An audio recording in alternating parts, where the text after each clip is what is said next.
Hey y'all, welcome back to my channel. If you're new here, thank you for taking a minute to stop by. So today I'm going to be talking about shortages, you guys, and today's video is medication shortages in particular. You may have heard about this. This has been going on for the last couple of weeks. It's definitely been in the news. Antibiotics such as Tamiflu and amoxicillin are both hard to find if they're not completely out of stock already.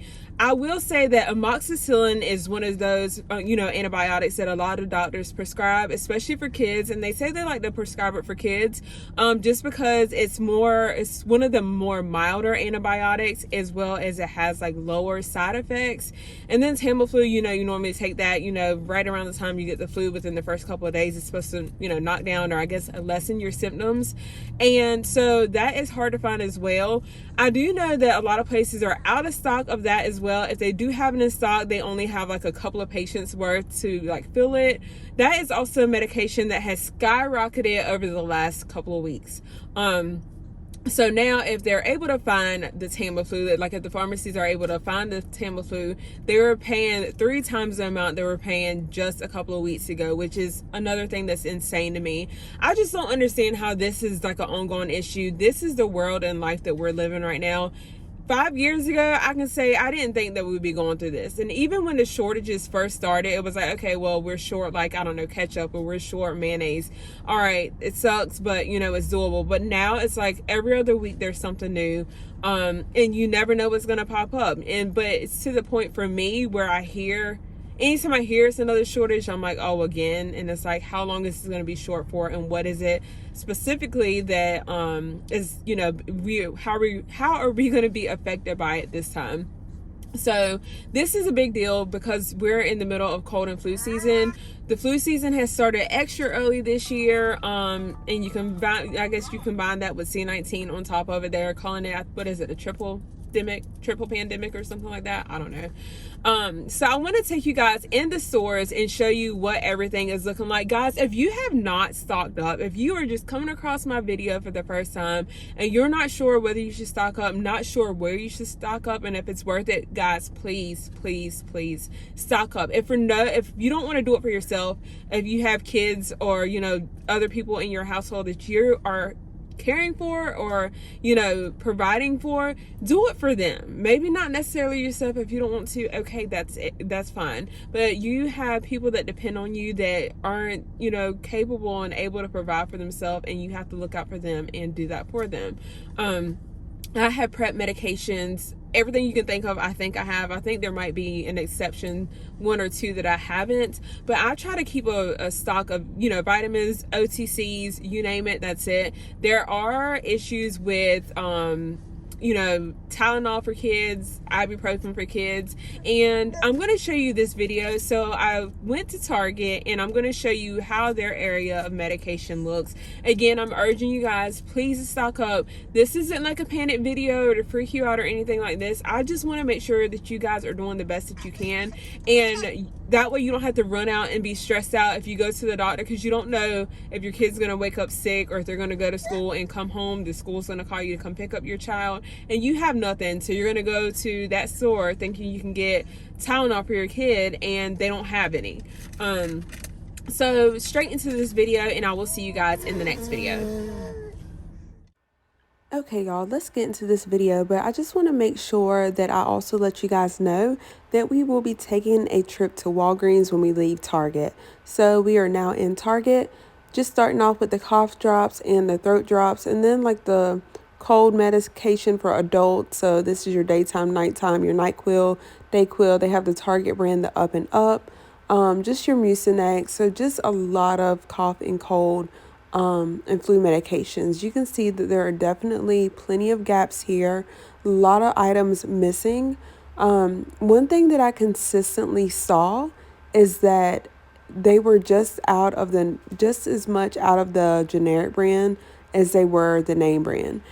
And I know that there are some people that are like diehard name brand fans, and like I get it, but I would highly encourage you to just take the bottle of, let's just say, the Pepto-Bismol and the Up and Up, which is the Target brand Pepto-Bismol. Y'all, they are identical when it comes to the ingredients. I took a bottle and I had them side by side. This was months ago. It might have even been a couple of years ago. And they're exactly the same. And yet you save a couple of dollars. So, especially now with inflation and just the way things are, if you can save a couple of pennies or a couple of dollars, why not? So as you can see, they definitely had a few different brands of the nasal sprays, just depending on what you need. Afrin, I feel like that had large holes in those spaces. Moving along to the Delsum and Robitussin. Obviously, there's some Up and Up brand and different brands mixed in here as well. Out of stock, completely empty. So you just have to kind of just pick and choose what you need and what you want. And I'm sure a lot of people are just trying to get the thing that's the most affordable because the prices, as you can see, I just passed one of the items that was $25. So you just have to get what you can afford as well. Moving along to the babies and kids section. So they have their nasal mist, they had the rubs. They were out of the Motrin and like the pain relievers right here, the acetaminophen right here, you can see is empty besides the Feverol. Moving along down here, this is like Tylenol as well, Motrin. All of this is empty. This is normally completely full, not completely full, but pretty well stocked with pain relievers, and there is none. So if you're just stumbling across this video, I really hope that you take this video into consideration.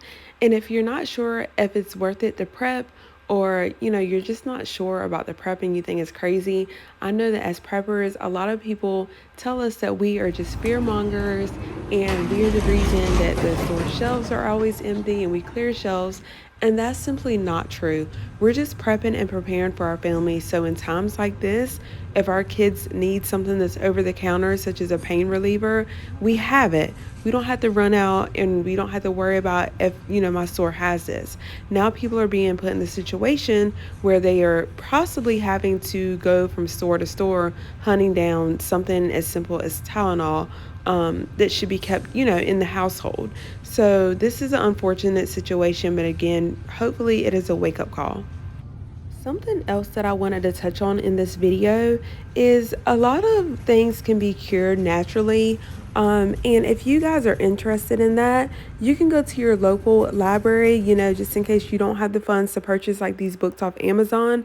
But Amazon does sell different books on herbal remedies and just more of like a natural path. Remedies, so you don't have to maybe keep as many of these medications in stock, or you can go to the natural remedies before taking these and just still keeping the medications on hand. I think it's definitely a good idea to keep medications on hand, but if you can do the more natural route, to start with, I'm always like a huge fan of that. And the same thing goes with prescriptions. I know a lot of people are on prescriptions. That's how these businesses and companies stay afloat off of people getting sick. And some of these things are just preventable, like high blood pressure. That's totally preventable. And it runs in families, and you're more at risk depending on your eating habits. And there's other factors that go into it. And so that's something that you would be put on a high blood pressure pill, possibly for, more than likely to treat it and keep your levels down. But there's natural remedies and things that you can look into for that, just in case your medication is short stock, low in stock, not in stock. Okay, you guys, so this is the end of the video. I just want to thank you guys so much for watching, and I'll see you guys in the next video.